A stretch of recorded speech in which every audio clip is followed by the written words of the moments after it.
Assalamu alaikum student. Bismillahirrahmanirrahim. Today our topic is Leach-Arterial principles. Leach-Arterial principle. Student आपको मालूम है कि reversible reaction जो है रिवर्सिबल रिएक्शन इरिवर्सिबल रिएक्शन तो हमेशा कंप्लीट होती हैं, आप लोगों को पता है, और रिवर्सिबल रिएक्शन जो होती हैं हमेशा complete do not go to completion, complete नहीं होती है। अब ये कंप्लीट नहीं होती हैं, जो केमिकल रिएक्शन होता है इसमें जो रिएक्टेंट्स है वो कंप्लीटली प्रोडक्ट्स में कन्वर्ट नहीं होंगे, वहाँ खास अमाउंट में रिएक्टेंट्स भी बचेंगे और ख़ास अमाउंट में प्रोडक्ट्स बचेंगे। और इसका मतलब ये हो गया कि वो रिएक्शन हमारे पास क्या होगी, इकोनॉमिकल नहीं होगी। हम इजीली इंडस्ट्री में large scale productions of chemicals नहीं कर सकेंगे, ठीक। लेकिन अब वक्त के साथ साथ जब साइंस ने तरक्की किया तो हमें इन रिवर्सिबल रिएक्शंस को इकोनॉमिकल बनाना आ गया और हमने ज़्यादा से ज़्यादा केमिकल्स प्रोडक्ट करना हमने शुरू किया। तो देखते हैं वो कौन सा प्रिंसिपल है, वो कौन सी प्रोग्रेस है जिसकी वजह से, जिस प्रिंसिपल की वजह से साइंस ने जो है रिवर्सिबल रिएक्शन को इकोनॉमिकल बनाया और ज़्यादा से ज़्यादा यील्ड को क्या किया, ऑब्टेन किया। वो तुम्हारे पास है लीच-अटेरियल प्रिंसिपल। अब लीच-अटेरियल प्रिंसिपल क्या कहता है? लीच-अटेरियल प्रिंसिपल ये कहता है कि अगर आप किसी सिस्टम के कंडीशंस में मसलन कंसंट्रेशन है, तुम्हारे पास सिस्टम की कंडीशंस क्या हो सकती हैं, कंसंट्रेशन हो सकता है, टेम्परेचर हो सकता है और प्रेशर हो सकता है। इसमें चेंज करेंगे, किसी किस्म की चेंज करेंगे कंसंट्रेशन में, टेम्परेचर में या प्रेशर में, किसी भी इक्विलिब्रियम सिस्टम के कंसंट्रेचर, टेम्परेचर और प्रेशर में आप क्या करेंगे, बाहर से कोई तब्दीली लाने की कोशिश करेंगे, चेंज लाने की कोशिश करेंगे, तो सिस्टम खुद इस तब्दीली की क्या करेगा, इस चेंज की मुखालिफत करेगा। किस तरह मुखालिफत करेगा कि वो इस चेंज को, इस इम्पोज कंडीशंस को अपोज करने की कोशिश करेगा, अपोज करने की कोशिश करेगा, यानी कम से कम करने की कोशिश करेगा। इस प्रिंसिपल को हम कहते हैं लीच-अटेरियल प्रिंसिपल। लीच-अटेरियल प्रिंसिपल। अभी हम कुछ एग्जांपल से लीच-अटेरियल प्रिंसिपल्स की जो है इंपॉर्टेंस आपको बताते हैं।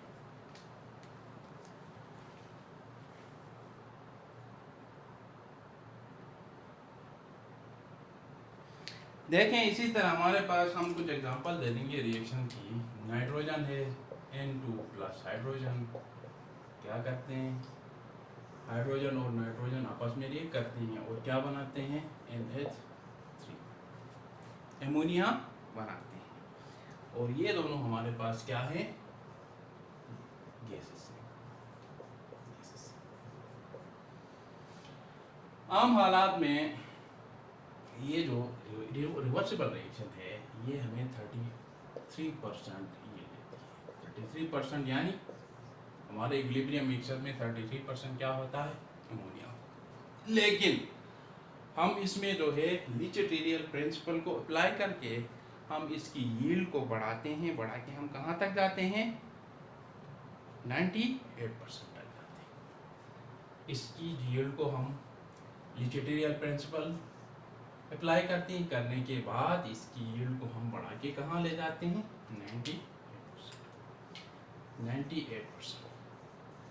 यानी लीच-अटेरियल प्रिंसिपल हम इसमें हाई प्रेशर अप्लाई करते हैं।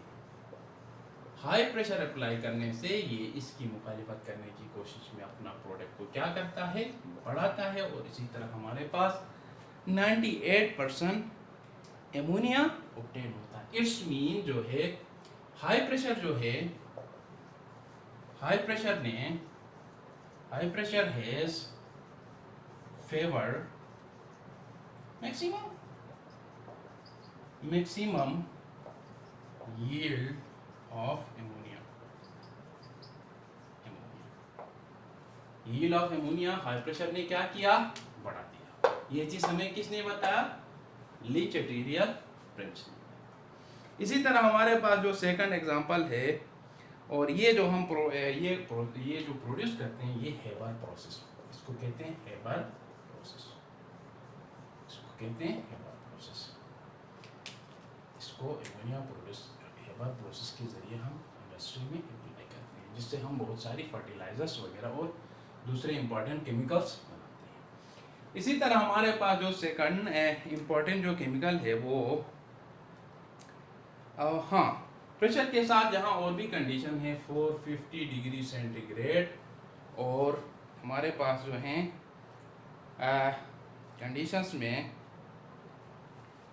200 एटमॉस्फेरिक प्रेशर, जो प्रेशर जो हमने अप्लाई किया हाई प्रेशर जो है ये कितनी है 200 एटमॉस्फेरिक। इसी तरह हमारे पास से सेकंड जो वो है वो कंटैक्ट प्रोसेस। ये ऐसा हेबर प्रोसेस में हमने लिचटेरियल प्रिंसिपल यूज किया, इसी तरह कंटैक्ट प्रोसेस में हम क्या सिंथेसाइज करते हैं, कंटैक्ट प्रोसेस में हम सल्फ्यूरिक एसिड सिंथेसाइज करते हैं। कंटैक्ट प्रोसेस में हम सल्फ्यूरिक एसिड सिंथेसाइज करते हैं। सबसे पहले जो है सल्फर और ऑक्सीजन की हम रिएक्शन करवाते हैं, जिसके नतीजे में सल्फर प्लस ऑक्सीजन रिएक्ट करते हैं, जिसके नतीजे में हमारे पास सल्फर डाइऑक्साइड बनता है। और सल्फर डाइऑक्साइड प्यूरिफाई करने के बाद इसको मजीद ऑक्सीडाइज किया जाता है। ये सॉलिड है, ये से सल्फर डाइऑक्साइड को प्यूरिफाइड करने के बाद इसको मजीद हम क्या करते हैं, ऑक्सीडाइज करते हैं, जिसके नतीजे में हमारे पास सल्फर डाइऑक्साइड बनता है 2SO3 बनता है। और ये एक रिवर्सिबल रिएक्शन है, और यहाँ हमें principle of chemical equilibrium means Le Chatelier principle को यूज करके यहाँ हमें इस स्टेप में जो है इसका सल्फर डाइऑक्साइड की yield हमें बढ़ाना पड़ेगा। बढ़ाने के बाद तब हमें क्या होगा, जब हम इसकी yield बढ़ाएंगे तो इसको फिर हम इसके बाद हम इसको किस में कन्वर्ट करेंगे, H2SO4 सल्फ्यूरिक एसिड। तो स्टूडेंट आप लोगों ने देखा कि लिचटेरियल प्रिंसिपल ने क्या कहा था, आप किसी सिस्टम के चेंज मसलन कंसंट्रेशन प्रेशर टेम्परेचर में आप क्या करें, बाहर से इन कंडीशन में कोई चेंज इंपोज करें तो वो सिस्टम जो है इसकी अपोजिशन करने की कोशिश कर रहा है, जिसके नतीजे में हमारे पास क्या होता है, यील्ड बढ़ जाता है। जैसे मिसाल के तौर पे हमने हाई प्रेशर दिया, आम हालत में 33% था, हमने हाई प्रेशर और कंडीशन दी, लिचटेरियल प्रिंसिपल अप्लाई किया, 98% यील्ड आया। इसी तरह आम हालत में जो है SO3 हमारे पास कम आता था, हमने यहाँ जो है हाई टेम्परेचर और हाई प्रेशर पे 450 डिग्री सेंटीग्रेड और 200 एटमॉस्फेरिक प्रेशर में भी हर कंडीशंस को इम्पोज किया, करने के नतीजे में इसने अपोज किया और हमारे पास क्या आया, यील्ड बढ़ गया। इसी तरह हमने कंटैक्ट प्रोसेस और हेबर प्रोसेस में वेरी इंपॉर्टेंट केमिकल्स अमोनिया की परसेंटेज 98 तक बढ़ाया और सल्फ्यूरिक एसिड की परसेंटेज भी हमने 100% प्योर सल्फ्यूरिक एसिड हमने। ओके, अल्लाह हाफिज़।